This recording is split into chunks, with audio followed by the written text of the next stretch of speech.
Bentar banget Ibu. Oke, baik. Bismillahirrahmanirrahim. Assalamualaikum warahmatullahi wabarakatuh. Salam sejahtera. Waalaikumsalam, Bu Rahmi. Waalaikumsalam warahmatullahi wabarakatuh. Terima kasih Pak Ahmad Mahdi. Sebelumnya, terima kasih untuk kehadirannya pada sore hari ini. Kita akan full ya untuk pertemuan pada sore hari ini. Jadi akan ada breakout room seperti biasa. Mungkin ada beberapa mahasiswa S2 di sini dan jalur fast track ya. Jadi nanti akan ada breakout room dan saya izin untuk memaksimalkan pertemuan hari ini sampai jam 6.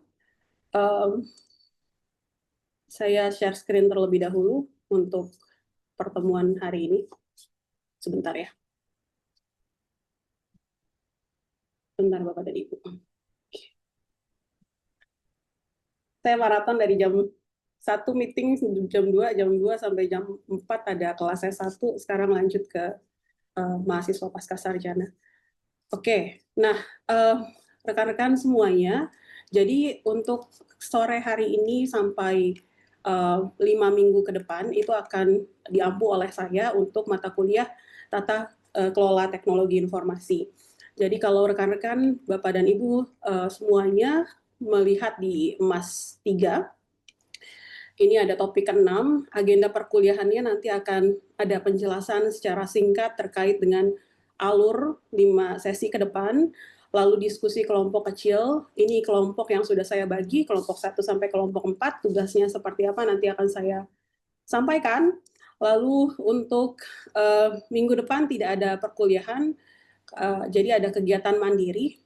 Umumnya kan seperti ini ya Bapak dan Ibu, biasanya yang presentasi itu tidak membaca bahan presentasi kelompok yang sedang presentasi. Jadi istilahnya akan ada tugas mandiri untuk rekan-rekan yang tidak melakukan presentasi. Jadi kan di bagian saya itu hanya ada kelompok 5 sampai kelompok 8 untuk tugas presentasi. Selain kelompok 5 sampai kelompok 8 akan menyiapkan presentasinya, ini akan ada tugas mandiri. Tenang saja Bapak dan Ibu, deadline-nya masih lama. Deadline-nya tanggal 10 Oktober. Jadi masih sekitar 10 hari lagi. Lalu selanjutnya topik ke-8 itu harusnya UAS. Hanya saja saya berpikir pasti Bapak dan Ibu juga punya UTS yang lain di mata kuliah yang lain. Jadi saya pemikirnya, oh ya udahlah kita presentasi aja dulu, terus habis itu nanti UTS-nya setelah presentasi kelompok 5 dan 6 seperti itu. Ini UTS-nya sudah saya cantumkan juga. Kalau mau mulai dikerjakan juga nggak masalah, deadline-nya tanggal 27 Oktober. Jadi bisa dicicil, jadi nggak ada hal-hal yang dadakan di kelas saya. Lanjut untuk topik ke-10, itu ada presentasi kelompok 7 dan 8 serta sesi penutup. Dan setelah itu akan disampaikan oleh Pak Prabu untuk pertemuan 5 pertemuan setelah saya seperti itu.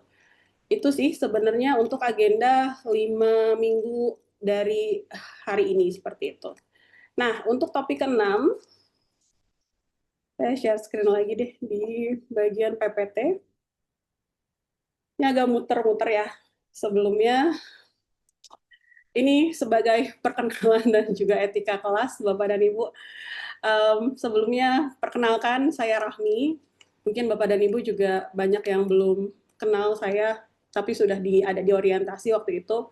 Kita bertemu lagi, dan harapan saya sebenarnya di kelas ini menjadi ruang belajar yang nyaman, dialogis, dan juga aplikatif.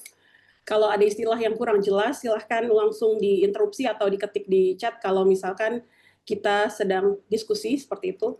Untuk cara kerja kelas, mari kita sepakati sejak awal bahwa kita sebenarnya di sini untuk belajar bersama-sama. Mungkin banyak di antara Bapak dan Ibu yang mohon izin membawa pengalaman lapangan yang lebih kuat daripada saya. Dan itu sebenarnya menjadi aset yang sangat berharga untuk kita semua supaya mahasiswa yang baru fresh graduate dari S1 itu juga bisa belajar dari Bapak dan Ibu semuanya, serta saya sebagai akademisi juga bisa belajar apa saja sih sebenarnya masalah yang ada di luar sana sehingga bisa ada kolaborasi antara praktisi dan juga akademisi. Gitu. Jadi tugas saya di sini adalah untuk mengatur tujuan belajar agar tercapai. Jadi di sini kita tidak mendiskreditkan siapapun, baik secara sara, usia maupun jabatan, di mana fokus kita di sini adalah gagasan dan data, dan tetap menghargai perbedaan latar dan juga pengalaman. Seperti itu. Perkenalkan lagi juga saya, ini background saya, kalau Bapak dan Ibu ingin tahu siapa saya sebenarnya, bisa bisa di apa ya, bisa ditakar usia saya berapa. Pendidikan saya tahun lulusnya 2013, S2 di Jepang, S3 di Jepang, lulus 2015 S2, lulus S3 2019, mulai mengajar di pasca sarjana dari tahun 2019 sampai dengan sekarang. Publikasi bisa dikepoin di Google Scholar. Alhamdulillah sampai saat ini di tahun 2025 sudah menerbitkan artikel lebih dari 10 artikel untuk kolaborasi. Kebanyakan kolaborasi, jarang saya menulis sendiri. Lalu juga untuk pengabdian masyarakat, sekarang saya tergabung dalam salah satu ketua tim dari Ekspedisi Patriot di Kementerian Transmigrasi. Jadi minggu depan kenapa nggak ada kelas, saya harus ke Sulawesi Tengah selama 1 minggu untuk pengabdian masyarakat. Jadi saya berikan tugas mandiri, istilahnya seperti itu. Terus habis itu sekarang juga saya sedang mengerjakan tugas negara juga terkait dengan metadata batik, bekerja sama dengan PT Jiwa Jawa. Pengalaman manajerial 2020 sampai 2025 sebagai Kasubdit di Sinergi dan juga Pengelolaan Peringkat di Biro Trem. Bironya sudah nggak ada. Lalu sekarang jadi ketua kelompok cluster riset, serta banyak lagi yang bisa disampaikan tapi tidak cukup dalam satu slide. Kolaborasi nasional, banyak berkolaborasi dengan Perpustakaan Nasional. Mungkin di sini ada beberapa Bapak dan Ibu juga dari Perpustakaan Nasional. Lalu juga ada beberapa kolaborasi internasional. Saat ini sedang terlibat di dalam iNext Generation Committee sebagai Early Career Researcher. Banyak kolaborasi dari rekan-rekan di Asia Pacific Chapter, seperti itu. Nah, itu tadi perkenalan singkat saja. Lalu ada agenda 5 sesi ke depan. Di sini yang tadi sudah saya sampaikan. Lanjut, kita ke breakout room ya. Langsung ke breakout room aja. Jadi nanti ada 4 room, di mana mungkin teman-teman S1 juga sudah pernah seperti ini, saya drill. Sebentar, saya share screen dulu. Oke, nah tadi kelompok 1 ada Dera, Pak Ahmad, Ibu Pratiwi, Pak Saiful, Pak Teguh. Lalu kelompok 2 Sania, Pak Ulil, Gina, Bu Alfa, dan juga Bu Ervina. Kelompok 3 Pak Trisadi Pratama, Ibu Fitri, Pak Jusa, Pak Maliki, Mbak, oh Gena ada 2 ya? Enggak deh, 1 Gina, yang 1 Gena ya. Lalu yang keempat, Pak Sifaudin, lalu Fadli, Pak Imam, Bu Siti, dan juga Ibu Berliani, serta Ibu Eva. Tugasnya seperti apa? Di sini sudah saya buat template-nya, nggak usah buat dari awal, Bapak dan Ibu. Kelompok 1, kelompok 2, kelompok 3, kelompok 4. Tugasnya seperti apa? Sebentar. Ini, jadi ada 3 workshop. Yang pertama adalah apa yang tidak dimengerti. Jadi nanti kelompok 1 mungkin dicoret aja di sini. Kelompok 1 tulis nama anggotanya. Lalu apa yang tidak dimengerti minimal 3 poin, karena kan dari Ibu Nina mungkin ada beberapa yang presentasi tapi tidak mendengarkan ataupun tidak ngeh gitu dan tidak tersampaikan karena waktunya kurang gitu. Jadi dituliskan di sini apa sih yang tidak dimengerti. Lalu yang kedua, apa yang lumayan dimengerti, istilahnya yang so-so deh. Terus yang ketiga, apa yang paling dimengerti, seperti itu. Nah, tugasnya di sini ada tugas tambahan. Jadi kan Bapak dan Ibu sudah sudah mencari satu artikel kontemporer ya. Pilih salah satu dari rekan-rekan, misalkan tadi ada 5 orang ataupun 4 orang anggota kelompok, satu aja artikel kontemporer yang Bapak dan Ibu pilih, ringkas masalah utamanya, terus habis itu solusi dan juga langkahnya terkait dengan apa yang sudah dibahas. Apakah ada keterkaitan antara keselarasan bisnis dan juga TI? Dan yang kedua, apakah ada peran middle managers yang berpengaruh dalam keberhasilan dan juga kegagalan proyek. Jadi nanti tambahin aja satu ataupun 2 slide di sini, terus habis itu cantumkan di sini artikelnya, terus habis itu di sini jawabannya deh. Setelah itu, setelah 30 menit berdiskusi, kita kembali ke ruangan, setiap kelompok pilih satu representatif untuk dipresentasikan hasilnya. 5 menit aja, jangan lama-lama Bapak dan Ibu, karena saya masih ada pembahasan yang berkaitan dengan terkait dengan governansi dan juga tata kelola, untuk lebih dalam lagi dan juga lebih deep lagi terkait dengan apa yang sudah dibahas di 5 pertemuan sebelumnya. Itu saja brainstorming-nya. Sampai sini ada pertanyaan kah? Saya belum ada kelompok, Bu, maaf. Siapa ya? Oh, Pak Agus. Iya. Pak Agus masuk ke kelompok yang kurang, kelompok 3. Saya juga, Bu. Siapa Ibu? Ida. Ibu? Ida. Oh, Ibu Ida.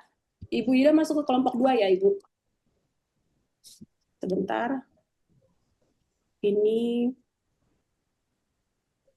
linknya. Untuk link brainstorming saya kirimkan juga di WhatsApp. WhatsApp-nya namanya apa ya? Tata kelola. Iya, betul.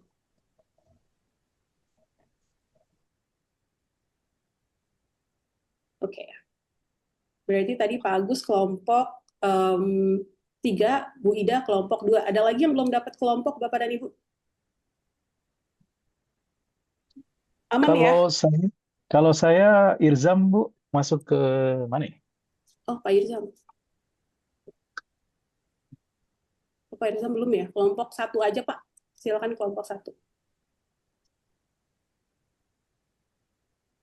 Oke. Siap. Terima kasih, Bu. Terima kasih semuanya. Oke, Bapak dan Ibu, aman ya? Jadi sekarang kan 16, 20, balik lagi 17.50. Apa kelamaan ya? Nggak apa-apa deh. Biar lebih dekat aja di di breakout room. Oke, kalau gitu silakan Bapak dan Ibu, breakout room-nya sudah saya buka, nanti tinggal masuk saja ke room yang sudah dipilih. Oke, dipersilakan. Nanti saya ingetin setiap 5 menit, 5 menit akhir. Izin, Bu. Iya. Saya dapatnya di breakout room 4, padahal di 3. Udah di-assign duluan. Ini di-assign sama siapa? Nggak tahu, Bu. Bukan saya ya. Ini siapa sih yang assign? Bentar, close all room. Bentar.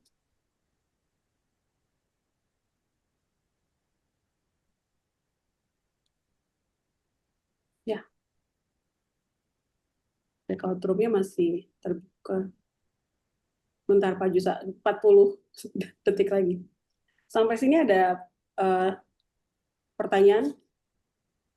Nanti setelah ke breakout room 30 menit balik lagi untuk presentasi, saya akan ada pembahasan sekitar 20 menit. Setelah itu saya akan memaparkan terkait dengan tugas mandiri yang akan dikerjakan di minggu depan. Oke.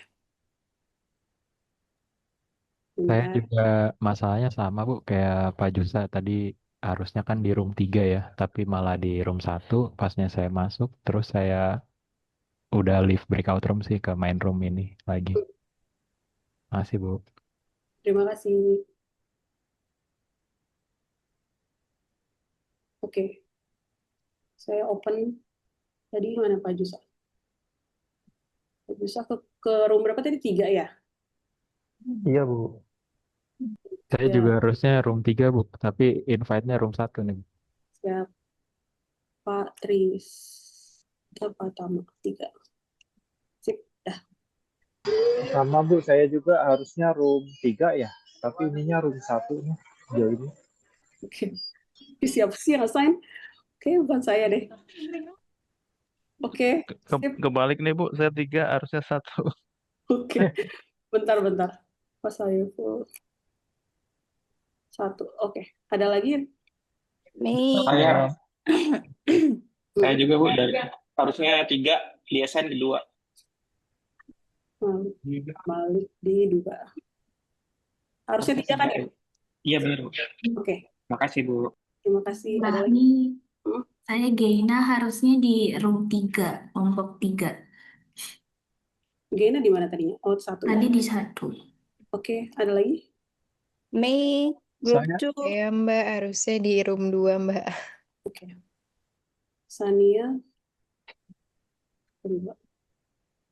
Saya belum masuk room, Mbak. Belum masuk breakout room. Ya, nanti saya sign ya, Bapak dan Ibu. Oke, ada lagi yang salah? Kalau Kami juga Bu, kami harusnya kelompok 2 masuk ke room 4 tadi. siapa tadi Pak? Paulil, Paulil ke assign ke kelompok 2, 2. Oke, tadi di 4 tadi. siap. Terima kasih Bu.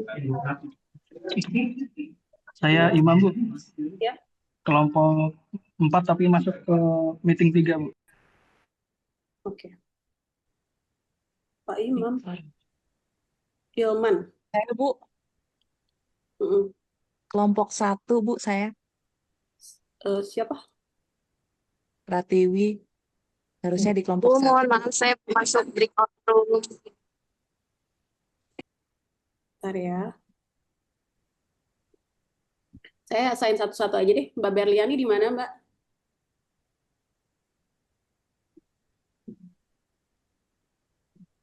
Atau Fadli di mana, Fad? Fadli. Saya harusnya di room 4 tapi di 3 tadi. Oke. Mbak Fitri? Bu Fitri? Saya di kelompok 3. Oke. Bu Bu Rumi, Mm-mm. saya kepental aja deh Bu. Jadinya join ke room 4 tiba-tiba. Padahal udah masuk di grup di grup 3, jadi masuk ke 4 tadi. Oke. Terima kasih. Terima kasih. Izin Bu, yang 4 Imam Bu, bukan Ilman. Oh, baik. Sip. Dah.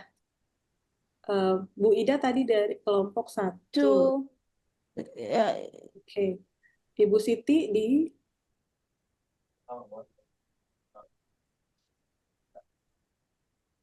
sabar ya Bapak Ibu. 4. Arvina. 2. Eva. 4. Sudah saya sign ya? Alfa 2. Saya masih di kelompok 4 Bu, harusnya kelompok 1.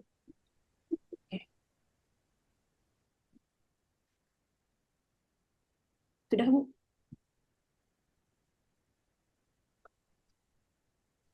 Bu, maaf, saya di kelompok 4 tapi belum muncul breakout room-nya. Bu Berlian ya, sudah. Iya, terima Ya. kasih, Bu. Terima kasih. Ini 2 ya. Sip. Ada lagi Bapak dan Ibu tadi yang belum? Irzam di 1 Bu harusnya Bu.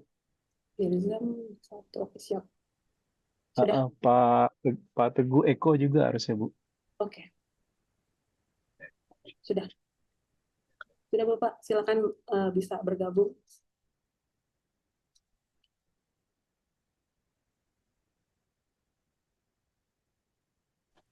Bu, permisi Bu, saya dari kelompok 4 Muhammad Syifa Dinaya, tapi ini tadi di nomor 2 room. Sudah saya assign Pasifa Hudin. Oke. 4 kan ya? Oke. Sip.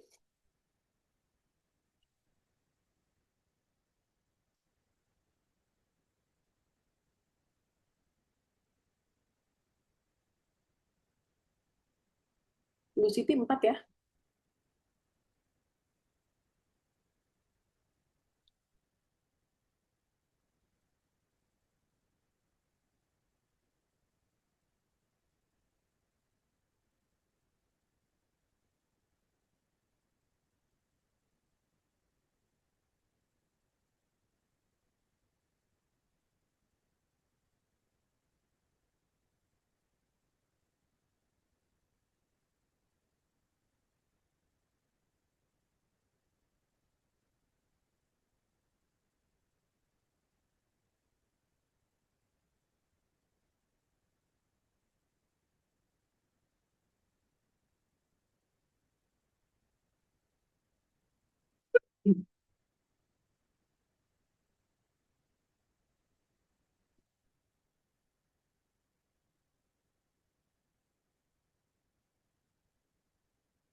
Kelompok 1 ya? Saya yang share screen deh biar cepet. Siapa yang mau mempresentasikan kelompok 1? Ada Mbak Dera, Ahmad, Bu Paratiwi, Pak Saiful, Pak Teguh, Bu Ida, dan juga Pak Ahmad Irzam.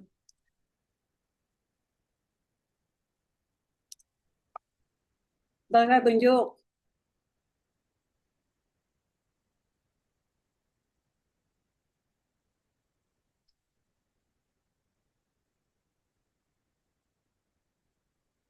silakan.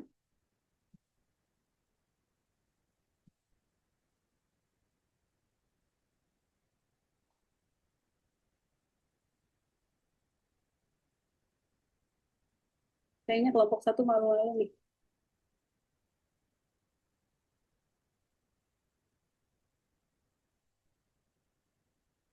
Oke, Mas Saiful, silakan Mas Saiful. Masih di mute. Kami dari kelompok 1, Bu Rami, beranggotakan 7 orang. Nggak usah disebutkan ya, langsung Nggak aja. usah. Sip. Kemudian apa yang tidak dimengerti itu tadi ada masukan dari hasil diskusi terkait dengan konsep dasar dan aneka terminologi ilmu kepustakaan dan informasi. Karena memang kelompok kami itu terdiri dari beberapa mahasiswa dengan latar belakang disiplin ilmu yang berbeda, Bu Rahmi. Jadi ada yang dari S3, S2, dan juga ada dari S1 begitu. Kemudian selanjutnya apa yang agak dimengerti atau lumayan dimengerti itu tentang enterprise governance of IT, kemudian tentang ini lebih ke artikel mungkin ya. Kemudian ada juga organisasi dan IT governance ya. Kemudian Bu Rahmi ke slide selanjutnya, apa yang paling dimengerti itu terkait dengan organisasi, kemudian alignment strategic planning organisasi, enterprise governance of IT, alignment and value, kemudian itu beberapa publikasi ya yang paling dimengerti. Kemudian terkait dengan tugas pemilihan artikel, tadi kami sudah diskusikan dan akhirnya yang dipilih adalah terkait dengan kasus korupsi laptop Chromebook di Kemdikbudristek yang merugikan negara 1,9 triliun. Nah, untuk artikel ini nanti akan disampaikan oleh Saudara Dera. Silakan. Ya, terima kasih Mas Alam atas waktunya. Izin Mbak Rami take over untuk terkait artikel yang kami pilih gitu. Kebetulan saya dan juga Mbak Tiwi memilih topik artikel yang sama, yaitu terkait kasus korupsi laptop Chromebook yang lagi hangat-hangatnya di Kemendikbud Ristek, yaitu memiliki kerugian 1,9 triliun gitu. Di sini sebelum saya menjawab pertanyaan, izinkan saya alasan memilih topik ini. Yang di sini adalah kasus ini adalah pastinya contoh nyata dan juga sangat relevan tentang bagaimana sih sebuah proyek teknologi informasi di Indonesia ini dengan anggaran triliunan rupiah dapat gagal total gitu. Jadi kegagalan ini tuh tidak hanya disebabkan oleh masalah teknis, tetapi juga masalah mendasar dalam pengambilan keputusan dan tata kelola yang secara langsung berkaitan dengan topik alignment gitu. Jadi kasus ini tuh berpusat pada proyek pengadaan laptop Chromebook itu senilai 9,9 triliun gitu oleh Kemendikbudristek untuk program asesmen kompetensi minimum atau biasa kita sebut dengan AKM. Tujuannya ini mulia, yaitu pertama yaitu memodernisasi pendidikan di Indonesia.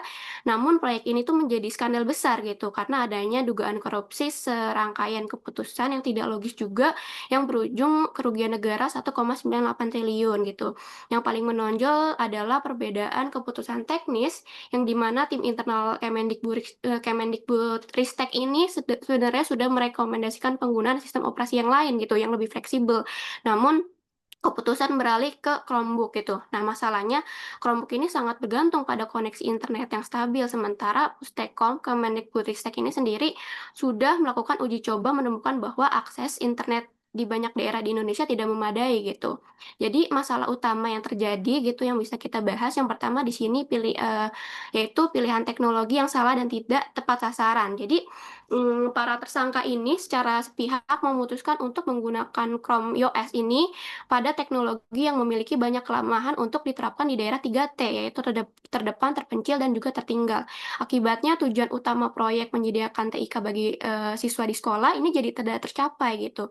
Yang kedua, masalah utamanya yaitu penyalahgunaan wewenang dan juga korupsi gitu. Jadi masalah ini tuh bukan murni kesalahan teknis, tetapi berakar pada penyalahgunaan wewenang gitu. Jadi para tersangka ini diduga membuat petunjuk pelaksanaan yang mengarahkan pada produk tertentu yaitu Chrome OS untuk keuntungan pribadi gitu yang akhirnya menyebabkan kerugian negara yang sangat besar mencapai 1,98 triliun gitu. Lalu masalah yang terakhir yaitu pelanggaran produser pengadaan. Jadi keputusan untuk memilih produk tertentu secara sepihak dan tidak sesuai dengan kebutuhan nyata di lapangan ini menunjukkan adanya pelanggaran serius dalam tata kelola pengadaan barang dan jasa gitu. Lalu solusi atau langkah yang dilakukan untuk mengatasinya, yang pertama di sini ada apakah alignment keselaraan bisnis dan TI terlihat? Jadi artikel ini tuh contoh kegagalan alignment gitu yang sangat nyata, keselarasan antara teknologi informasi dan ke teknologi informasi yaitu pengadaan laptop dengan tujuan bisnis yaitu modernisasi pendidikan seluruh Indonesia ini sama sekali terjadi gitu. Jadinya tujuan bisnis yaitu memberikan akses TIK efektif bagi siswa termasuk di daerah terpencil itu tidak benar gitu. Terus juga keputusan TI yaitu memilih Chrome OS ini yang tidak berfungsi optimal juga memiliki internet yang tidak stabil gitu. Jadi keputusan TI ini tidak mendukung bahkan justru menghambat pencapaian tujuan bisnis gitu. Jadi pilihan teknologi ini dibuat berdasarkan motif pribadi yaitu korupsi gitu bukan berdasarkan analisis kebutuhan yang objektif gitu. Hal ini menjadi bukti bahwa keselarasan yang kuat proyek teknologi sebesar apapun akan menjadi sia-sia dan merugikan. Lalu, apakah ada middle managers yang berpengaruh terhadap keberhasilan kegagalan proyek? Iya, jadi artikel ini secara eksplisit itu menunjukkan peran vital middle managers atau manajer tingkat menengah dalam kegagalan proyek. Jadi para tersangka yaitu disebutkan yaitu direktur sekolah dasar dan juga direktur SMP berada di posisi manajer menengah yang memiliki wewenang untuk mengambil keputusan teknik operasional gitu. Jadi alih-alih bertindak sebagai jembatan yang menerbitkan visi besar menjadikan solusi yang realistis di lapangan, mereka justru menyalahgunakan wewenang gitu untuk memaksakan sebuah produk yang tidak sesuai gitu. Jadi hal ini tuh bisa saya sampaikan bahwa membuktikan bahwa kegagalan proyek TI ini tidak selalu berasal dari keputusan tingkat paling atas, tetapi juga dari tindakan manajer menengah yang tidak berintegrasi dan tidak selaras dengan tujuan organisasi. Mungkin sekian dari kelompok kami, Mbak Rami. Oke, baik. Terima kasih banyak kelompok 1. Saya lanjutkan ya ke kelompok 2, 3, atau 4. Kita berikan aplaus terlebih dahulu untuk kelompok 1. Terima kasih kelompok 1. Yeay. Lanjut ke kelompok 2, 3, atau 4.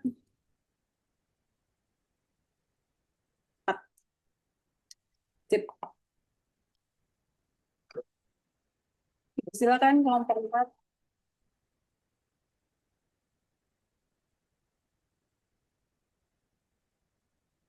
Wow.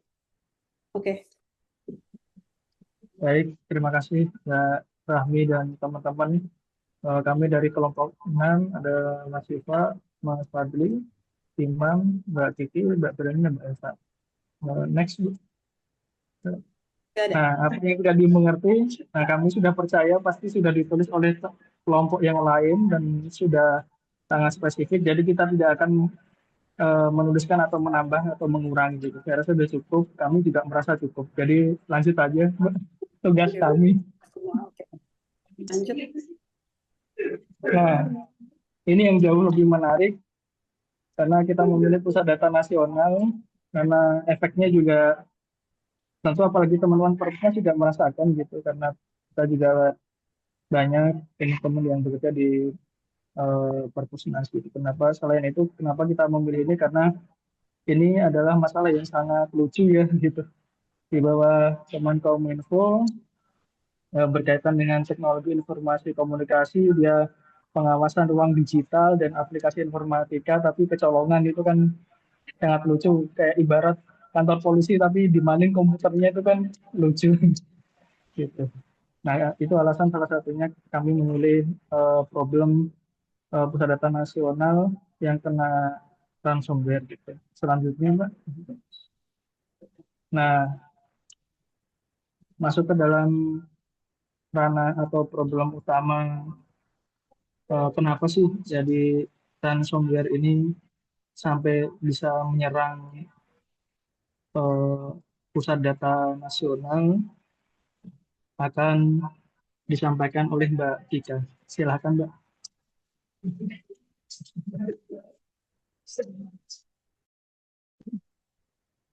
Baik, terima kasih Mas Ima atas pembukaannya. Izin Bung Rahmi, saya akan menyampaikan terkait hasil dari diskusi kami. Jadi terkait dengan artikel yang tadi sudah disampaikan bahwa memang masalah utama di artikel ini adalah PDNS atau Pusat Data Nasional sementara itu lumpuh karena terkena ransomware. Dan ini disebabkan oleh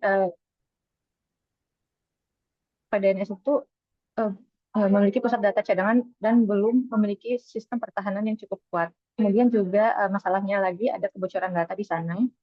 Lalu Kemenkominfo sendiri tidak memiliki pusat data cadangan dan belum memiliki sistem pertahanan. Oh, itu masih di yang poin pertama ya.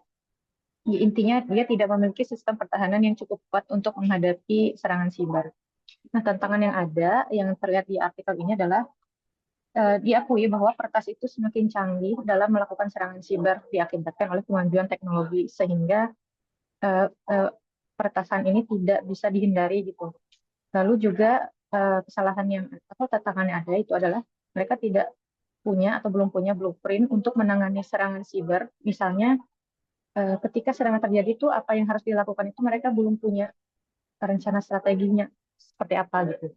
Nah, untuk solusinya sendiri dari artikel itu ini memprioritaskan pembuatan blueprint strategi untuk menangani serangan siber, misalnya menyusun langkah respon sederhana. Seperti misalkan siapa yang menghubungi dan bagaimana isolasi sistem ketika terjadi peretasan. Lalu pemulihan darurat via AWS, karena kan tadi tidak punya cadangan cadangan cloud gitu, sehingga pemulihannya itu bisa dilakukan darurat via AWS atau Amazon Web Services atau pembangunan pusat data nasional baru. Lalu juga disebutkan bahwa mereka akan memulihkan dengan berbagai cara, contohnya dengan melakukan tes penetrasi dengan mencoba menembus sistem sendiri dan melihat adanya kelemahan apa sehingga nanti bisa diidentifikasi gitu apa yang harus dilakukan selanjutnya. Lalu melakukan pemulihan data dengan segera dan tidak membayar tebusan yang diminta. Untuk poin alignment keselarasan bisnis dan TI sendiri mulai diarahkan dengan strategi baru agar teknologi informasi mendukung kontinuitas layanan publik. Nah, peran middle management sendiri di sini terlihat bahwa Dirjen Imigrasi, Kominfo, BSSN itu mereka adalah yang menjadi yang memegang peran middle management di sini.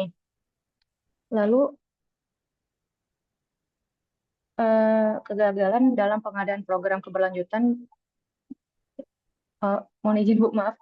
Ini maksudnya langsung aja ke poin 3, yaitu Direktur Jenderal Informasi dan Komunikasi Publik Kemenkominfo mempelajari setiap kasus peretasan lembaga pemerintah untuk kemudian menguatkan sistem pertahanan data agar serangan serupa tak terjadi lagi. Sekian aja Bu dari kami. Terima kasih.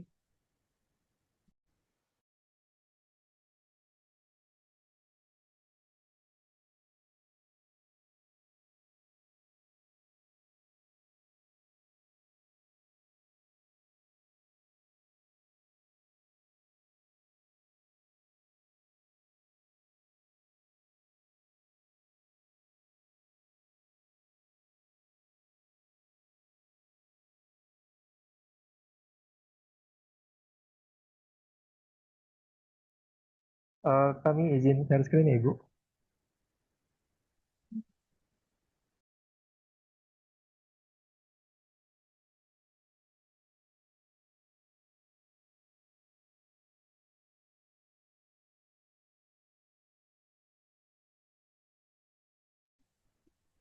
Ya, Assalamualaikum warahmatullahi wabarakatuh. Selamat sore semuanya. Kami kelompok 3 yang terdiri dari nama-nama yang Mbak dan Ibu bisa, Mbak Ibu Bapak yang bisa lihat di depan. Jadi untuk next.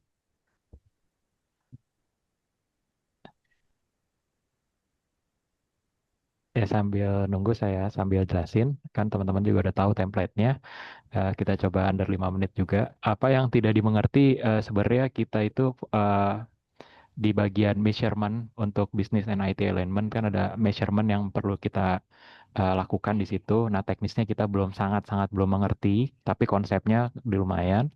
Untuk implementing Agit-nya juga secara teknis kita masih belum mengerti. Lalu relasi antar indeks S, P, dan R di bagian implementing Agit juga kita nggak ngerti teknisnya seperti apa. Dan a guide to discuss and conceive an ITG model itu juga banyak yang kita tidak mengerti gitu secara teknis. Jadi banyak masalah teknis di sini. Apalagi kayak saya latar belakangnya bukan ilmu perpustakaan, melainkan sejarah. Teknis-teknis seperti ini jadi kendala. Nah, untuk yang lumayan dimengerti ini kita sebenarnya Agit secara konsep dan disiplin ilmu kita juga memahami itu, walaupun tadi ada kendala yang mungkin perlu kita dalami kembali. Lalu untuk konsepnya business and IT element sama business IT value itu juga kita lumayan mengerti, tapi ada beberapa hal yang kita banyak perlu dalami kembali. Nah, apa yang paling dimengerti ya sebenarnya jadi bahasan di diskusi kali ini dan alhamdulillah kayak gitu karena kita lumayan paling mengerti ini yaitu role of middle managers dalam aligning strategi di information technology, terus juga konsep ITG di swasta dan pemerintahan, sama request for proposal. Nah, untuk tugasnya sendiri, kelompok kami membahas sistem IT yang di KPU, di mana sistem IT di KPU tidak bisa memenuhi target untuk beralih dari manual ke IT. Nah, fokus masalahnya ini sebenarnya sistem IT yang dipermasalahan adalah sistem rekapitulasi suara dari level bawah ke akhirnya ke level terakhir gitu ya. Nah, jadi KPU ini pernah berinisiatif untuk menggunakan IT dalam proses pemilihan umum dengan menggandeng BPPT. Namun dalam pelaksanaannya sistem ini mengalami kendala baik yang disebabkan oleh sumber daya manusia maupun dari sisi teknis seperti jaringan yang akhirnya berpengaruh pada hasil pengumpulan data dari KPPS yang tidak sesuai target. Next. Nah, apakah alignment dan keselarasan bisnisnya ini terlihat kayak gitu? Nah, upayanya cukup terlihat kalau dari artikel yang kita sudah tinjau bersama, namun tidak terlaksana dengan baik karena memang di artikel itu ditulis alasan terbesar kenapa hal ini tidak bisa terjalankan itu karena masalah-masalah yang sangat fundamental gitu, yaitu meliputi hardware, software, informasi, dan SOP. Nah, itu sudah diadakan sebenarnya, tapi hal yang paling penting ini adalah people-nya dalam melaksanakan dan menggunakan itu tidak terselaraskan dengan baik gitu. Nah, apakah peran middle manager yang berpengaruh terhadap keberhasilan atau kegagalan proyek ini terlihat? Nah, sebenarnya dengan ketidakjalanannya ini peran middle manager ini sangat-sangat vital dan tidak berhasil untuk melakukan penyelarasan di level bawah kayak gitu. Jadi antara dari level KPU saya juga nggak tahu unit apa, tim apa yang memang ada di bagian ini tidak bisa mentransfer ini ke tingkat KPPS. Nah, solusinya dari tim kami sepakat bahwa KPU perlu untuk membuat strategi penyelarasan yang lebih lengkap dengan mempertimbangkan kendala di lapangan dan juga lebih menekankan di people. Terus middle manager perlu memastikan user mampu menggunakan sistem IT yang dibangun baik dari sisi pelatihan, kesehatan fisik, dan juga ketersediaan fasilitas. Kurang lebihnya dari kelompok kami seperti itu, Bu. Terima kasih banyak, teman-teman. Baik, terima kasih banyak kelompok 3 atas pemaparannya. Baik sekali. Last but not least, silakan kelompok 2. Kelompok 2 mau saya yang presentasi, share. Kita berikan aplaus terlebih dahulu untuk kelompok 3. Mohon maaf tadi belum gitu, tepuk tangan. Lanjut, kelompok 2, silakan. Oke, ini mau Mbak Rahmika yang share screen. Boleh, aman. Oke, ya. Terima kasih Mbak Rahmi. Izin teman-teman, pada kesempatan kali ini kami dari kelompok 2 yang tadi proyek Roro Jonggrang ini ya lumayan buru-buru. Izin untuk presentasikan apa aja sih bahasan yang sudah kami diskusikan. Jadi ini anggotanya mungkin sudah saling mengenal. Jadi di sini apa yang tidak dimengerti lagi-lagi sama seperti pendapatnya kelompok Mas Alam dan juga Rira tadi, karena kami berasal dari latar belakang yang berbeda-beda, maka untuk tingkat tidak mengerti hingga yang paling mengerti itu sedikit berbeda-beda. Kalau di sini ada yang mengatakan mengenai yang tidak dimengerti adalah alignment bisnis dan juga TI. Jadi ini lebih ke keselarasan TI-nya. Lalu ada pula tentang mitigasi resiko dari TI dan juga ada struktur tata kelola EGIT atau struktur proses dan mekanisme relasional. Oke, untuk yang lumayan dimengerti ada juga yang jawabannya mengenai IT alignment, mitigasi resiko, tata kelola IT, ada juga mengenai needs assessment, ada IT business value, lalu ada mengenai peran middle manager. Sangat beragam. Lalu yang paling dimengerti ada mengenai konsep RFP, yang dimana ini juga menjadi bahasan minggu lalu. Lalu teori keselarasan IT dalam bisnis, jadi yang dipahami adalah harus saling berkesinambungan dari Chief Information Officer hingga Dewan Direksinya, begitu. Oke. Oke, jadi Bapak Ibu sekalian yang kami pilih dalam artikel hari ini adalah Peduli Lindungi disusupi judul Cerminan Gagal Tata Kelola. Ini dipublikasi oleh Tirto ID pada tahun 2025 ini, tepatnya di bulan Mei lalu, jadi masih belum terlalu lama Bapak Ibu. Mungkin kita langsung bahas mengenai masalah utamanya gitu ya. Oke, jadi dari hasil diskusi kami, masalah utamanya adalah Peduli Lindungi disusupi situs judi online. Lalu ada kegagalan tata kelola digital seperti domain, transit aset, tanggung jawab hukum, transisi aset, tanggung jawab hukum, pengawasan keamanan, dan ini permasalahannya lebih ke Kemenkes atau Kementerian Kesehatan versus Telkom Indonesia, karena memang di sini Kementerian Kesehatan menjadikan Telkom Indonesia ini sebagai third party atau vendor dari aplikasi Peduli Lindungi pas saat COVID itu gitu. Mungkin Bapak Ibu juga pasti menggunakan ya Peduli Lindungi. Lalu terkait dengan alignment dan value-nya, aset digital itu tidak dikelola sebagai strategi jangka panjang dan juga berkelanjutan. Lalu untuk nilai reputasi, kepercayaan publik, dan keamanan data, ini sangat-sangat diabaikan pasca proyek. Maka terjadilah tadi situs aplikasi Peduli Lindungi ini disusupi oleh situs judi online. Oke. Next. Oke, jadi masalah utamanya itu ada di pengelolaan domain dan juga aset digital yang tidak jelas. Jadi setelah aplikasi Peduli Lindungi ini berubah, jadi Bapak Ibu kalau misalnya Bapak Ibu sadar, aplikasi Peduli Lindungi ini sempat berubah menjadi Satu Sehat. Waktu itu juga terjadi di saya, tiba-tiba aplikasi di HP saya itu ada Satu Sehat. Saya juga kaget, perasaan saya tidak pernah ya mendownload terkait dengan Satu Sehat, kenapa tiba-tiba ada ini.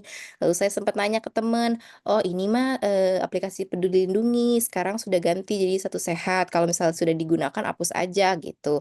Akhirnya karena saya juga ngerasa menu-menuhin aplikasi, saya hapus aja gitu. Lalu ada dari pengelolaan domain dan aset digital tidak jelas ini, Telkom menyatakan sudah melepas domain ini ke registrator, tapi belum jelas siapa pengelola atau pemilik saat ini dari segi administratif dan juga teknisnya. Lalu poin kedua, adanya kurangnya prosedur transisi atau sunsetting domain yang tuntas. Jadi tidak ada mekanisme yang kuat untuk sunsetting. Jadi domain ini apa yang harus dilakukan setelah layanan tidak aktif dalam artian Peduli Lindungi ini, termasuk memblokir atau menyimpan domain agar tidak lagi disalahgunakan. Seperti kasus ini adalah disusupi kasus judi online. Lalu domain yang lama ini ternyata tetap aktif dan juga bisa diakses ternyata. Dan akhirnya karena hal tersebut memiculah penyalahgunaan konten seperti iklan judi online. Lalu poin ketiga ada keterlambatan respon dan juga lemahnya tanggung jawab atau jelasnya kepemilikan.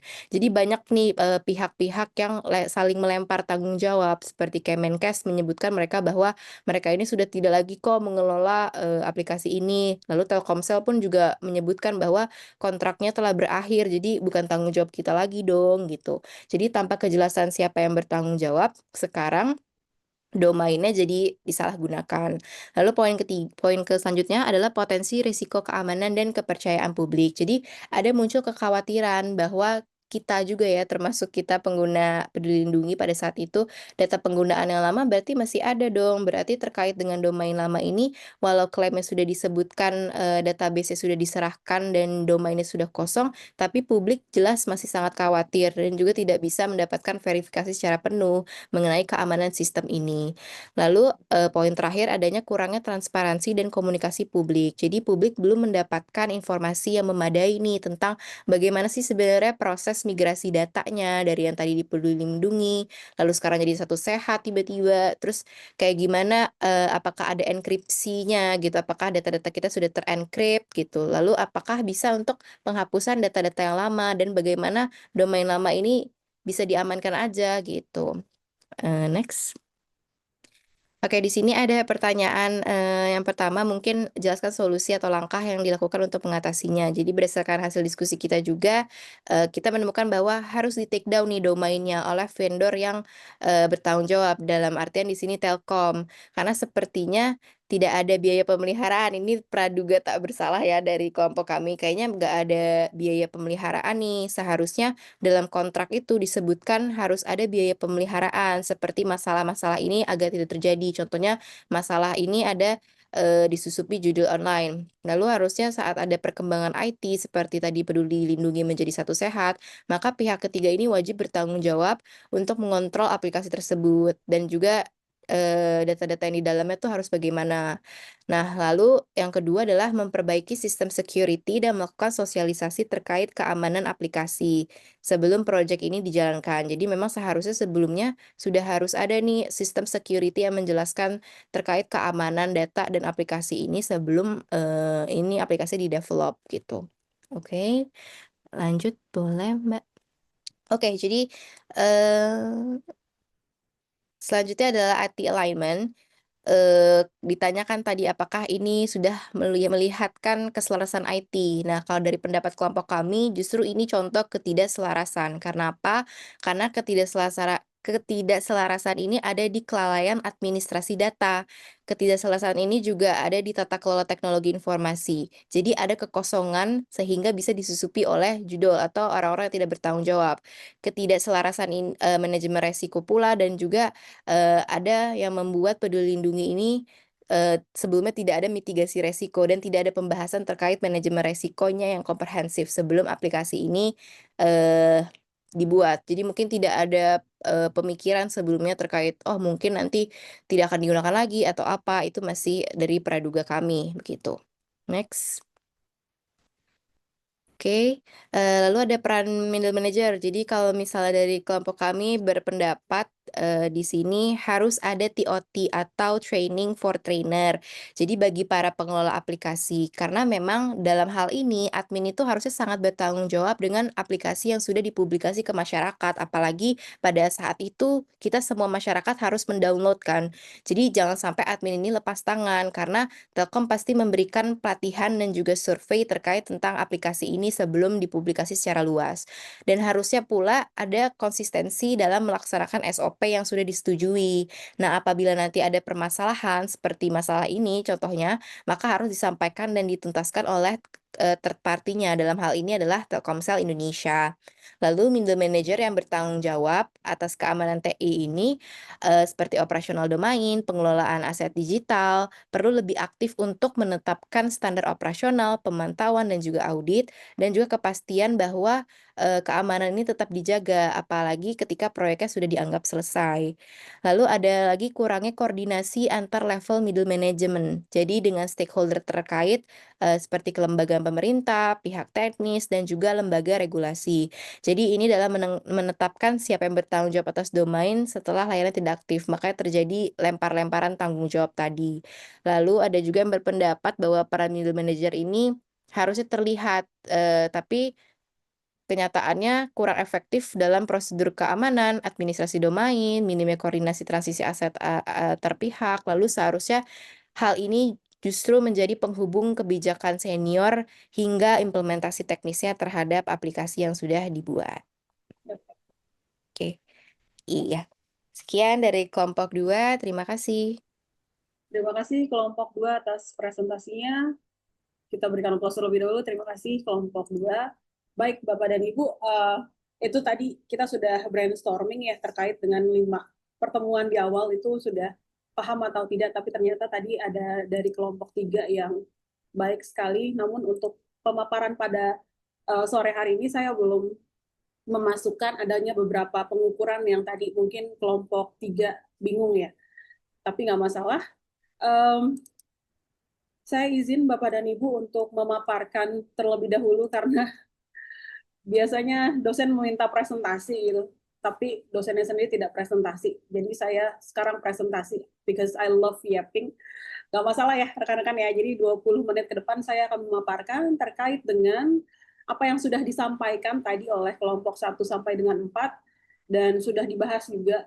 Karena kalau misalkan kita berkali-kali refresh, umumnya kita akan ingat gitu terkait dengan apa yang sudah dipelajari sebelum-sebelumnya. Ada 2 buku yang digunakan ya, kalau tidak salah dari De Haas dan juga Russo.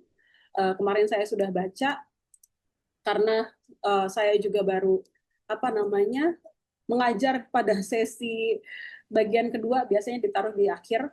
Jadi saya baca dulu untuk pertemuan 1 sampai pertemuan 10, kira-kira apa sebenarnya yang harusnya selaras dengan pertemuan terakhir, seperti itu. Jadi di sini sebagai gambaran saja Bapak dan Ibu, ada 3 konsep yang akan saya bahas di sini. Yang pertama itu adalah Enterprise Government of IT, lalu yang kedua itu terkait dengan IT itu sendiri serta peran dari sektor publik serta peran dari middle managers. Oke.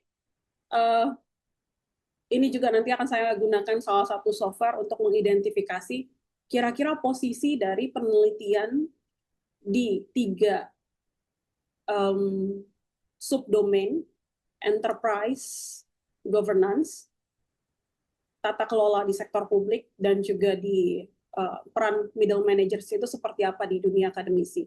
Jadi saya menggunakan software ini, namanya Publish or Perish, mungkin Bapak dan Ibu tahu.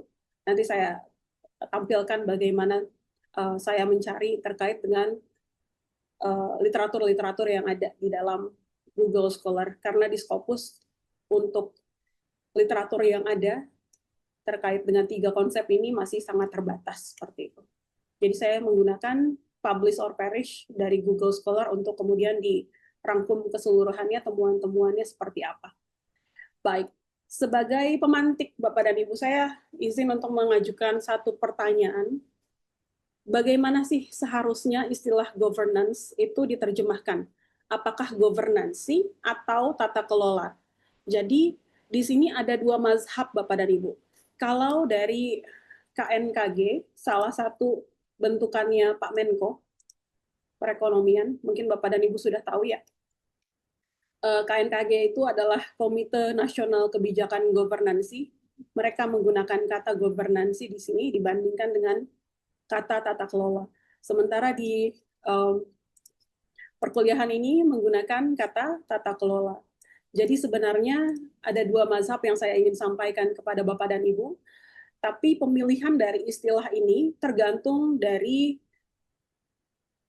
preferensi Bapak dan Ibu. Misalkan, kalau Bapak dan Ibu memilih tata kelola, itu mungkin lebih bisa dipahami karena lintas disiplin dan juga selaras dengan regulasi yang ada di Indonesia. Tapi kalau kita bekerja dengan standar internasional, governansi ataupun kata governance itu lebih penting untuk melihat presisi. Jadi istilahnya, kalau Bapak dan Ibu lebih milih governansi, mungkin itu berada di dalam ranah internasional, tapi kalau dalam Indonesia itu lebih ke regulasi Indonesia, lebih ke istilah tata kelola. Jadi nggak masalah sebenarnya Bapak dan Ibu. Nah, sekarang kita masuk ke dalam kerangka teori dari konsep De Haas. Jadi di sini hanya sebagai rekapitulasi saja bagaimana sebenarnya kerangka teori dari Enterprise Governance of IT atau EGIT. Itu kerangka yang mengatur proses, struktur, mekanisme relasional antara bisnis dan juga TI. Tapi ini kan berada di dalam ranahnya TI. Tapi kalau misalkan di ranah lebih luas lagi, seperti apa sih Mbak Rahmi? Jadi kalau misalkan di dalam ranah nasional sendiri, mungkin Bapak dan Ibu pernah mendengar kata ETAK. ETAK itu adalah perilaku beretika, transparansi, akuntabilitas, dan juga keberlanjutan. Jadi ini yang saya ingin tampilkan mana ya?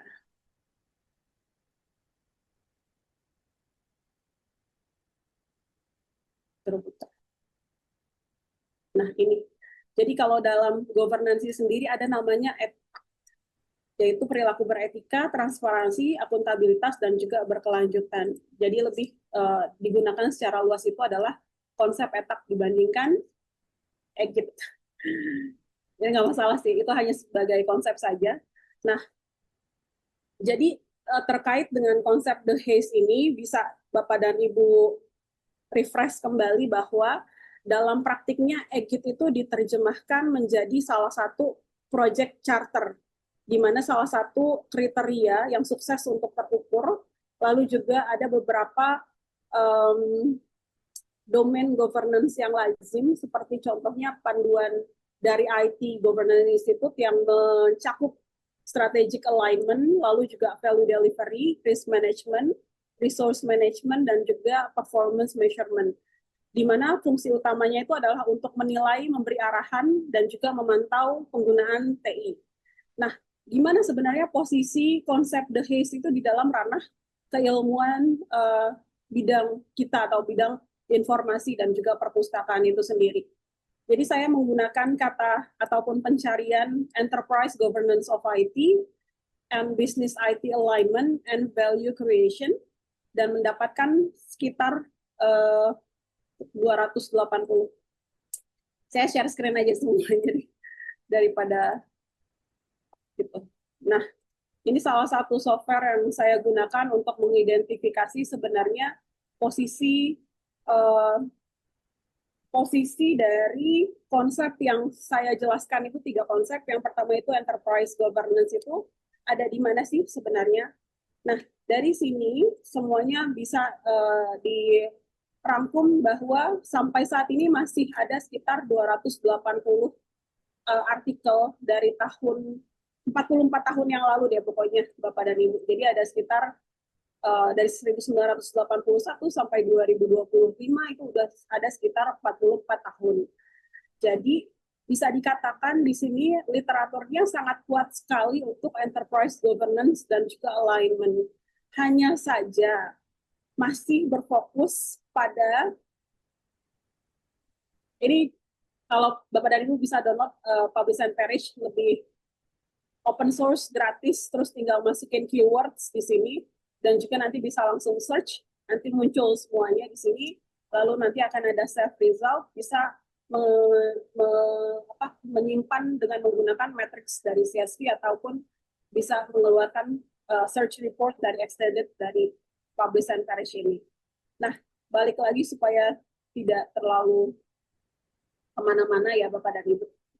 Jadi untuk enterprise governance sendiri, di sini terlihat bahwa ada beberapa temuan yang menarik sekali. Misalkan alignment map di sini sangat digunakan, jadi opportunities untuk Indonesia sendiri sangat terbatas terkait dengan studi-studi yang berkaitan dengan alignment dari perguruan tinggi negeri atau mungkin organisasi perangkat daerah dan lain sebagainya. Dan ada juga pengukuran-pengukuran yang bisa digunakan seperti contohnya dengan menggunakan RACI, arsitektur keputusan, dan juga ketika hal tersebut diolah itu akan menghasilkan SLA. SLA itu Service Level Agreement, keputusan dan efisiensi. Nah, lalu yang kedua ada konsep terkait dengan tata kelola TI di organisasi publik. Terkait dengan konsepnya rusuh. Mungkin di sini rekan-rekan juga sudah mengerti ya yang berkaitan dengan kenapa sih tata kelola IT ataupun TI di organisasi publik. Nah, terlihat di sini Bapak dan Ibu bahwa intinya sektor publik itu membutuhkan model yang khas. Jadi peran TI itu semakin strategis dalam pelayanan publik, tapi juga harus disertai dengan mekanisme pengawasan serta transparansi yang sesuai karakter. Sebagai contoh tadi dari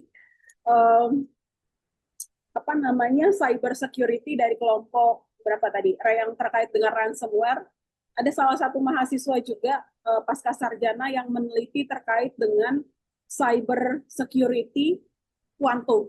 Jadi beliau itu satunya fisika, lalu sekarang sedang meneliti yang berkaitan dengan metode kuantum yang ditarik dengan atau dikorelasikan dengan cyber security. Jika hasil yang mendekati satu itu sebenarnya modelnya hampir sempurna, tapi sampai saat ini belum ada hasil yang sempurna yang dia dapatkan seperti itu. Jadi sekarang masih ongoing mahasiswa pasca sarjananya dan ingin membuktikan bahwa tata kelola di IT terkait dengan cyber security dengan metode kuantum itu bisa dilaksanakan. Nah, gimana sebenarnya paper ataupun yang didapatkan posisinya untuk IT governance di sektor publik?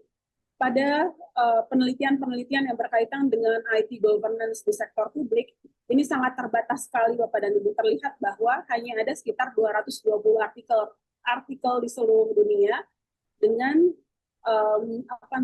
dengan keyword yang saya cari dengan ini gitu.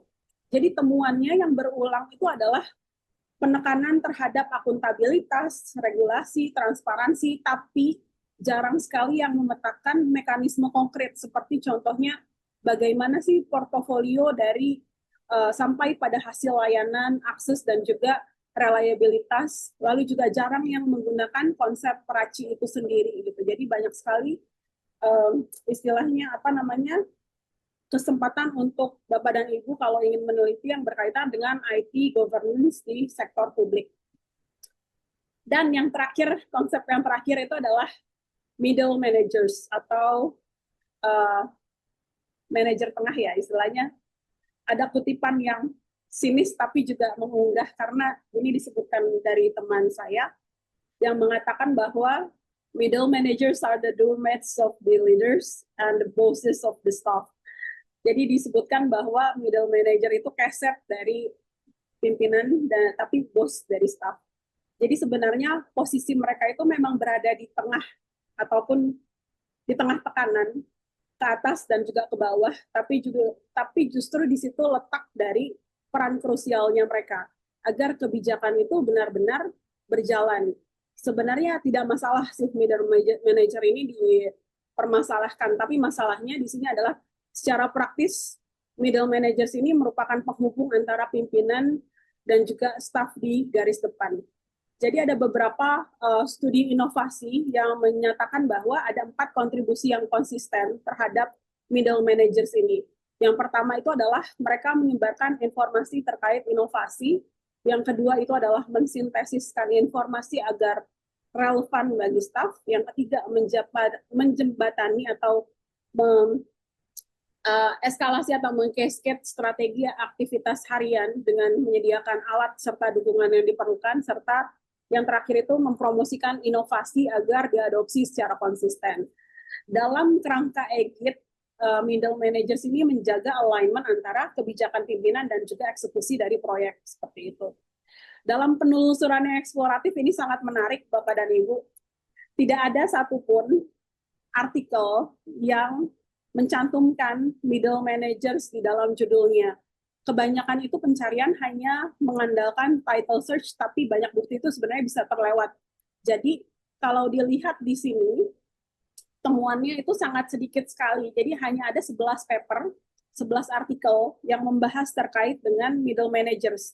Di mana kata middle managers ini lebih munculnya seringnya di abstrak ataupun di keywords gitu, bukan di judul.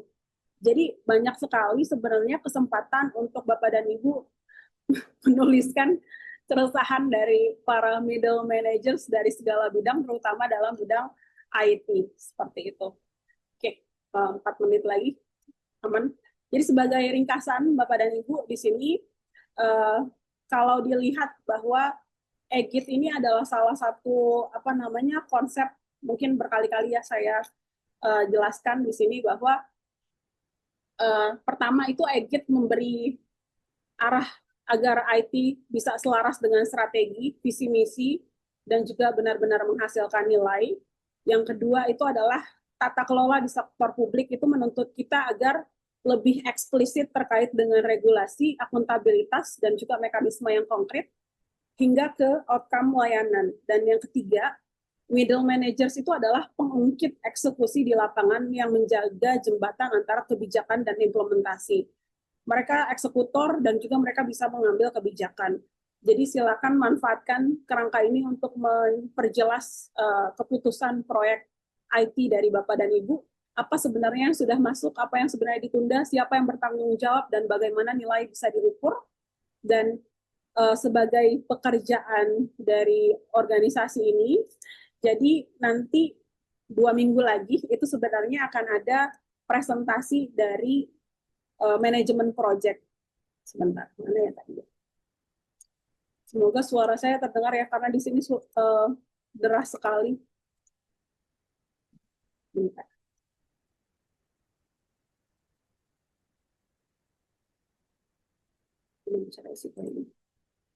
Oke, kita balik lagi ke sini, Bapak dan Ibu.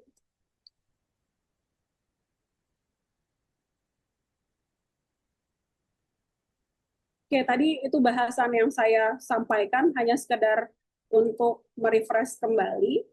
Lalu untuk minggu depan kegiatannya mandiri, tidak ada tatap muka, tapi untuk kelompok 5 sampai kelompok 8 diharapkan untuk menyiapkan presentasinya. Untuk kelompok 5 itu akan ada manajemen project ya, akan membahas terkait dengan manajemen project. Satu kelompok itu akan dibatasi sekitar 1 jam, termasuk dengan tanya jawab. Jadi mohon presentasinya sekedar 45 menit dan 15 menitnya untuk tanya jawab. Lalu nanti kenapa sih saya memberikan tugas mandiri di sini untuk analisis artikel jurnal? Karena supaya Bapak dan Ibu bukan hanya kelompok 5 dan sampai 8 saja yang mengerti apa yang mereka bahas, tapi Bapak dan Ibu juga sudah mengerti terkait dengan apa itu manajemen project, format metadata, sharing data, sehingga nanti ketika di kelas ataupun di perkuliahan, Bapak dan Ibu juga bisa membawa masalah-masalah untuk kemudian bisa diselesaikan di dalam perkuliahan seperti itu.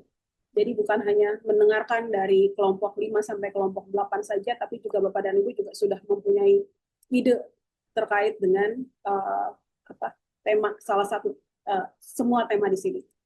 Nah, itu tadi penjelasan dari saya. Untuk tadi yang kelompok 3 terkait dengan pengukuran, nanti saya siapkan dulu untuk dibahas di topik ke-8 mungkin. Saya izin menjelaskan untuk yang tugas mandiri ya, karena sudah 17.50, 10 menit lagi. Jadi untuk tugas mandiri, Bapak dan Ibu, ini maksudnya pilih salah satu artikel ilmiah per tema ya. Jadi untuk manajemen project 1 artikel, format metadata 1 artikel, sharing data 1 artikel. Jadi totalnya itu adalah 3 artikel seperti itu.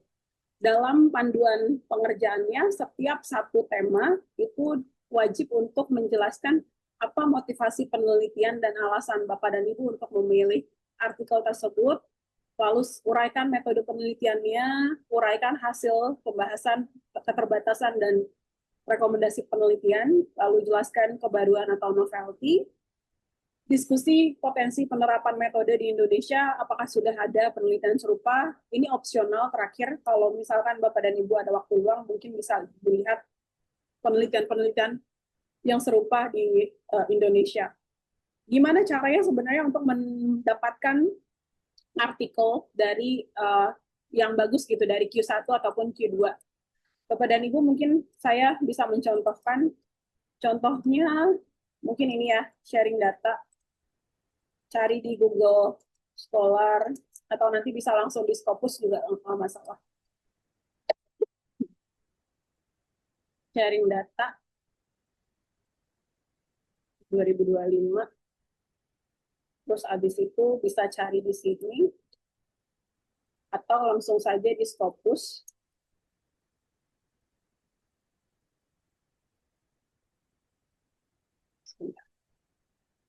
Oke. Di sini kan jurnalnya adalah ACM Computing Survey.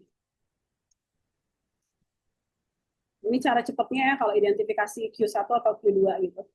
ACM Computing Surveys, tambahkan kata SIMAGO di belakangnya, lalu nanti ada tulisan di sini, SIMAGO, ACM Computing Surveys, Lalu di sini ada tulisannya Q1 atau di bawahnya di sini Q1. Jadi ini artikelnya dari jurnal dengan kuartil 1 seperti itu. Kalau ada cara yang lebih sulit, Bapak dan Ibu bisa klik di bagian ini Simago Journal Country and Rank.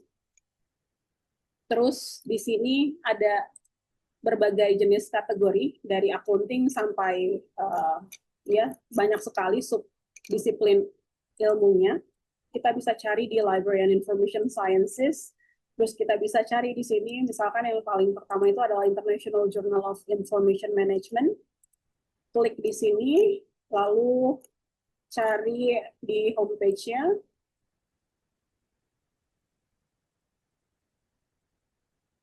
Oh, nggak langsung ya. Taruh. Langsung aja.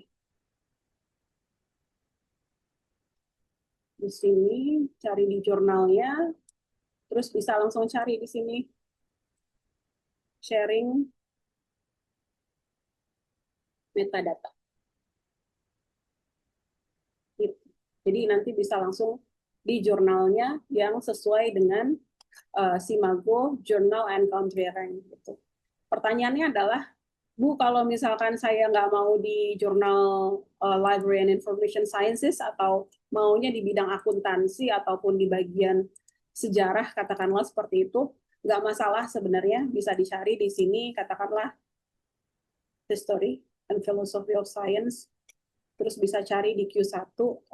Science itu sangat broad ataupun sangat luas ya, jadi bisa dicari di bagian yang lain, katakanlah qualitative research, contoh.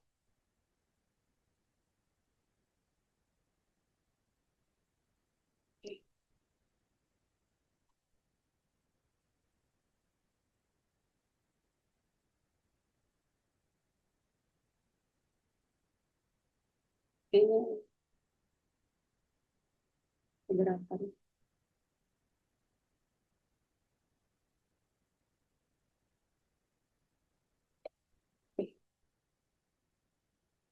Nah, ini contohnya ada, kalau kita cari metadata, ada beberapa yang berkaitan dengan artikel-artikel yang membahas terkait dengan data ataupun metadata itu sendiri.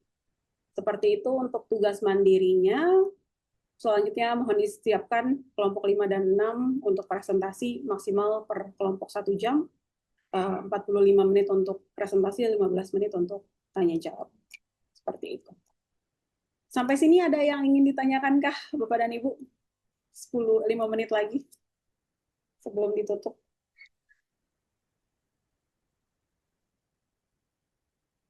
Aman? Bu Rahmi, Irzam Bu mau nanya. Ya. Ini kan topik yang kedua format metadata dan sharing data. Lalu ada presentasi, saya kalau nggak salah yang grup 6 itu ada tentang perpustakaan. Apa hubungannya nanti dengan format metadata dan sharing data ini ya? Oh, baik. Ini urutan presentasi apa ya? Apakah sudah dijelaskan oleh Bu Nina sebelumnya? Mungkin saya nggak ikutan karena saya terlambat kan Bu untuk Oh iya, baik. ini. Baik, Pak. Jadi sebelumnya itu kan sudah ada presentasi 4 kelompok, Pak. Jadi ada tadi Egit, lalu juga dari 2 buku yang berbeda dan mendiskusikan sebenarnya bagaimana sih tata kelola informasi di Indonesia ataupun di bidang informasi itu sendiri. Jadi bidang informasi itu apa? Bidang informasi adalah salah satu bidang untuk mendata, mengumpulkan, menyimpan, sampai nanti akhirnya menyimpan kembali semua informasinya, termasuk menemukan kembali informasi. Nah, dari kelompok 4 kemudian diteruskan ke saya untuk kelompok 5 sampai kelompok 6 itu, kelompok 5 sampai kelompok 8 itu akan mempresentasikan sesuai dengan yang sudah yang sudah di list. Untuk kelompok 5 itu manajemen project. Kenapa manajemen project itu relevan? Karena dalam membangun sistem IT kan otomatis lebih sering sekali, banyak sekali project-project yang berkaitan dengan IT tapi nggak sustainable seperti itu, Pak. Jadi kita akan membahas terkait dengan manajemen project, lalu perpustakaan digital. Salah satu karena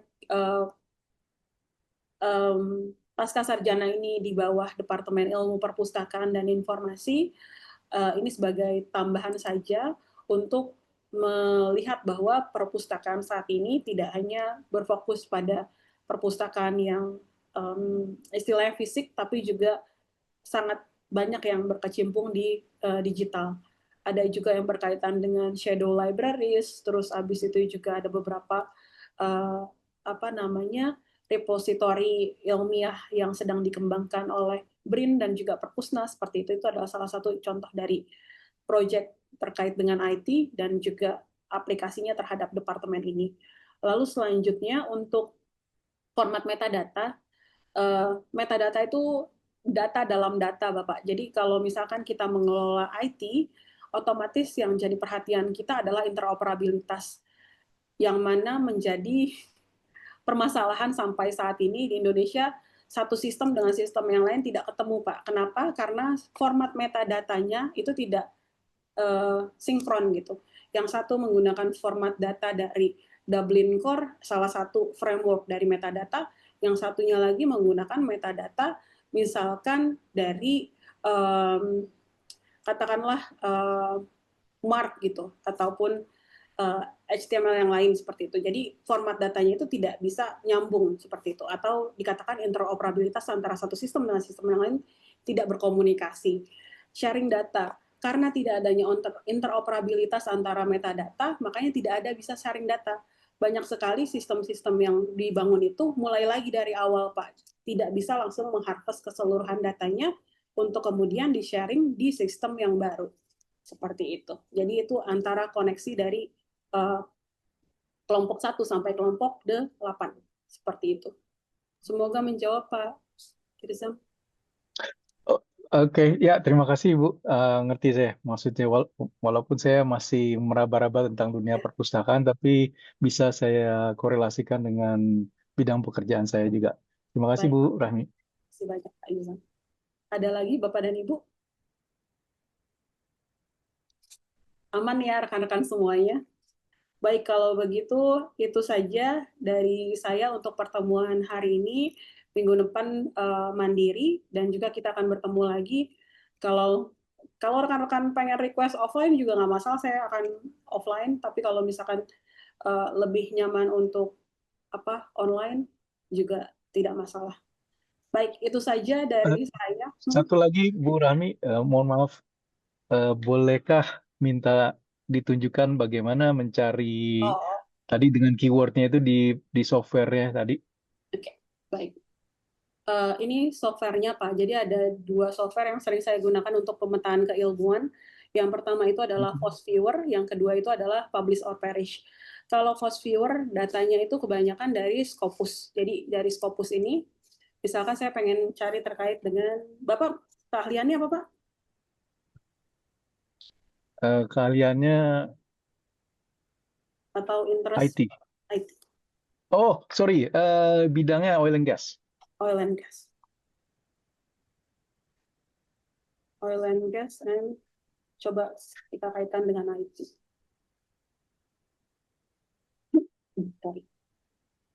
Ini ada 45.000 ekspornya, coba kita 1.000 saja dulu. Atau 500 deh. 1.000 aja. Oke. Ini saya FOSViewer dulu ya, Pak ya. Jadi kalau saya mencari oil and gas dan juga IT, di sini kalau di Scopus ada 45.000. Sebentar.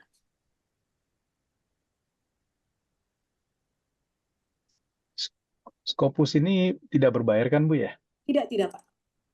Dan bisa diakses di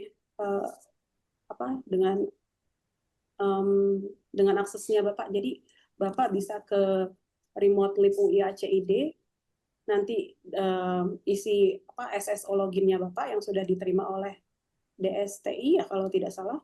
Nanti bisa cek di sini. Remote sebentar, Saya saya kirimkan catat dulu. di Oh boleh Bu, terima kasih. saya kirimkan di chat ya Pak. Oke. Nah, ini remote LIPO IACID, terus bisa ke Scopus di sini. Nanti bisa langsung diarahkan ke Scopusnya. Gitu. Baik. Oke, lanjut ke mungkin ke ini dulu kali ya, karena Force Viewer-nya tadi Scopusnya lama downloadnya Pak. Di sini Ya, ya. bisa langsung new, terus habis itu di sini kita bisa menggunakan dataset dari banyak database atau banyak pangkalan data, misalkan dari Crossref, Google Scholar, atau PubMed gitu yang berkaitan dengan medical. Kalau mau cari secara umum itu pakai Google Scholar Search di sini. Katakanlah saya pengen cari oil and gas and IT. Ada kaitannya atau tidak? Nah, di sini kita bisa cari kalau Bapak punya designated author bisa ditulis di sini. Lalu untuk maximum number of result itu sampai 1000, tapi defaultnya adalah 200. Kita coba dulu yang 200. Kita bisa masukkan include citation records, patent, atau mungkin only review. Nanti bisa langsung di search di sini, search. Oke. Nanti oke. Nah, nanti langsung masuk semuanya di sini. Untuk milih source-nya itu di mana Bu ya? Kalau yang tadi sih saya lihat, tapi yang ini Bisa di publication name, Pak. Jurnal title-nya apa? Di sini. Oh, ini masih publish and perish. Ini yang publish and perish. Tadi yang apa? Scopus lama sekali downloadnya. Kalau Force Viewer juga sama ya, berarti bisa melakukan ini dan saya bisa milih source dari library-nya gitu ya. Betul, Pak. Jadi kalau Force Viewer tampilannya akan seperti ini. Force Viewer.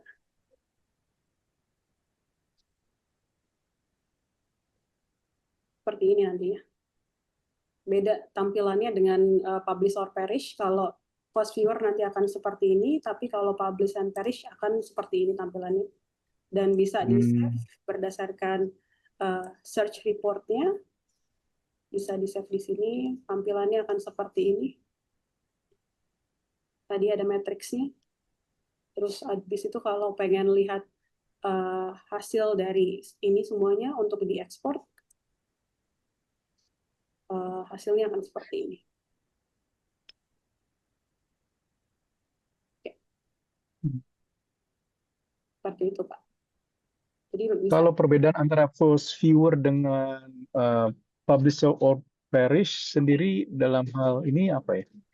Karena kalau di apa namanya publish or perish itu datasetnya kebanyakan dari Google kan ya Pak ya. Jadi kalau dari Google itu terbitan-terbitan dari Indonesia juga masuk dan bahasa-bahasa lainnya juga masuk. Tidak terindeks istilahnya. Tapi kalau di Scopus itu hanya yang jurnal-jurnal terindeks dari Q1 sampai Q6 dan kebanyakan dari yang internasional. Tidak termasuk bahasa dari negara lain gitu, atau tidak termasuk dari bahasa Indonesia untuk penulisan. Seperti itu. Oke. Itu sih Pak.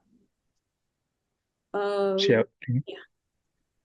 Itu nanti mungkin akan dipelajari di bagian metodologi penelitian Pak. Masih dengan saya tapi semester depan sepertinya. Baik, terima kasih Ibu Rahmi. Terima kasih Pak Ahmad. Ada lagi Bapak dan Ibu? Izin Bu, mau tanya, memastikan.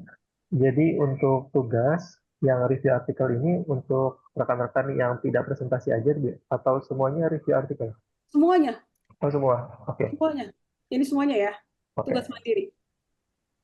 Pertanyaan lagi, kalau misalkan ada satu mahasiswa dengan mahasiswa lain, ada yang sama gitu, artikelnya itu boleh atau enggak, diusahakan sesuai dengan peminatan masing-masing. Misalkan format metadata tapi dikaitkan dengan peminatannya Bapak dan Ibu, itu seperti apa. Gitu Baik, Pak Bu. Juna. Siap.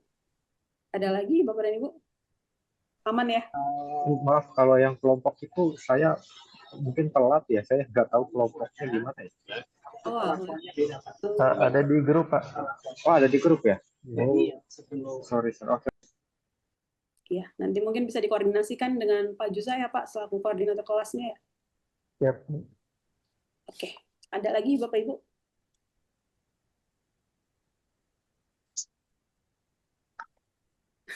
Aman ya Bapak dan Ibu.